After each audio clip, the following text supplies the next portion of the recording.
ജീവിതത്തിൽ എല്ലാം നഷ്ടപ്പെട്ടുവെന്ന് നിങ്ങൾക്കൊരിക്കലെങ്കിലും തോന്നിയിട്ടുണ്ടോ? സമ്പത്തും ആരോഗ്യവും സന്തോഷവും ഒരുമിച്ച് നഷ്ടമായാൽ എന്ത് ചെയ്യും? നബി അയ്യൂബ് നബി അലൈഹിസ്സലാം അള്ളാഹുവിന്റെ വലിയ അനുഗ്രഹങ്ങൾ ലഭിച്ച ആളായിരുന്നു.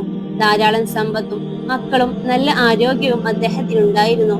പക്ഷേ അള്ളാഹു അദ്ദേഹത്തെ കഠിനമായി പരീക്ഷിച്ചു. സമ്പത്ത് നഷ്ടമായി, മക്കളെ നഷ്ടമായി, ദീർഘകാലം നീണ്ടുനിന്ന രോഗം ബാധിച്ചു.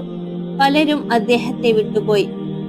എന്നിട്ടും അദ്ദേഹം അള്ളാഹുവിനെ കുറ്റപ്പെടുത്തിയില്ല. ക്ഷമയോടെ അള്ളാഹുവിൽ ആശ്രയിച്ചു. അവസാനം അദ്ദേഹം അള്ളാഹുവിനോട് ഹൃദയം നിറഞ്ഞ് ഇങ്ങനെ പ്രാർത്ഥിച്ചു: റബ്ബ് ഇന്നി മസ്സനി ദുർറു വ അൻത അർഹമർ റഹീമീൻ. എന്റെ രക്ഷിതാവേ, എനിക്ക് കഷ്ടത ബാധിച്ചിരിക്കുന്നു.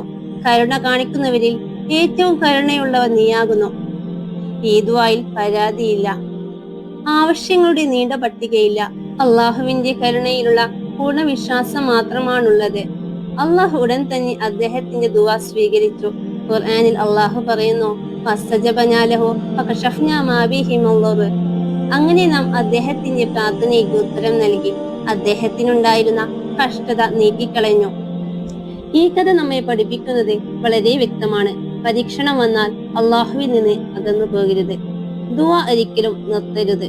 അള്ളാഹുവിന്റെ കരുണയിൽ പ്രതീക്ഷ നഷ്ടപ്പെടുത്തരുത്.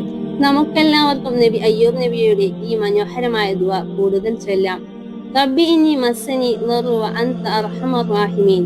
അള്ളാഹു നമ്മുടെ എല്ലാ പ്രയാസങ്ങളും എളുപ്പമാക്കട്ടെ, നമ്മുടെ ദുആകൾ സ്വീകരിക്കട്ടെ. ആമീൻ യാ റബ്ബൽ ആലമീൻ.